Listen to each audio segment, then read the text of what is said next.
all of a sudden we kind of had a family sickness. First, I think it started off with my father. He got sick, then I got sick, then I passed on to my mom, and then my sister got sick. Instead of her just getting rid of the sickness, she got really sick, and she couldn't wipe it off. She couldn't get rid of it.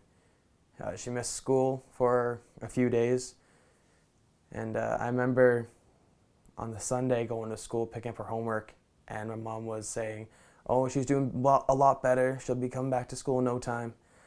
But then that night, something happened. I wasn't there. I was sleeping in the next room, but my mom walked in, and apparently she was very cold and sick, and it was time for her to go to the hospital. But I just remember that night being very slow. Everything was happening very slowly. And then I remember finally dawn happened. My Uncle Wayne drove me to the hospital. And I remember seeing the shadow on a door. And I thought to myself, it was stupid, the thought, but I remember saying to myself, if the shadow goes over the window line, it means my sister passed away. And as we went down the 401, the shadow went over the windowsill. And I thought, oh, stop thinking that. That's very scary to think about. Don't be thinking that. Like, she's okay. She's in the hospital. Like, she's going to be fine. But then I remember getting to the hospital, and she wasn't there anymore. She was gone. I felt I had to mature a lot quicker. I realized what life could be and what it is.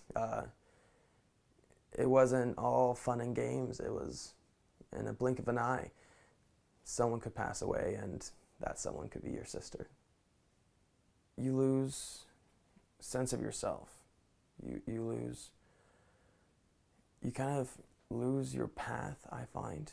You still live your life and you still know what you want, but it's not as strong. It's almost like your whole life just got shaken up again and like got resorted. Like a different deck of cards just got sorted in front of you. And it's like, whoa, like I wasn't expecting that. But you still play the game. I remember seeing my father, and he took it the hardest. He said he doesn't drink, but I felt like he did, especially after everything we went through.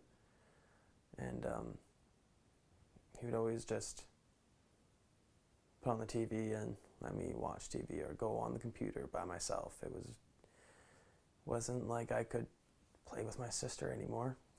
She wasn't there. My dad was probably hungover, so he's just sleeping in the bed. And then my mom doing everything she can. Specifics I can't even say because she kept that to herself. Grieving, it's different for everybody, obviously. It can be tears. It can be just talking about it. It can be having an interview with someone. It could be just drawing. My grieving started when I drew out my feelings, and I found out I thought I killed my sister from being sick. I thought it was my fault. That took so much for me to realize it wasn't my fault. But I wouldn't have known that without drawing. I would draw a house with pretty fences and trees and flowers and sunny days, and then what would happen after my sister passed? It was thunderstorms and rain and dead trees, and it all gets hidden inside of you, and it's hard to express it. Some people like to write. I'm not a writer myself, but every once in a while writing a journal and getting your feelings out on a piece of paper and just burning it, that's something that makes it feel like it just got released. Or I always, the first year I put a note on a balloon for my sister. I sent it up there to the skies, and now I know realistically it probably popped and then went somewhere else, but the visual and the feeling of letting go of that secret note that was just yours that you wanted to give to that person, my sister, and let it just release and let it out of your hands.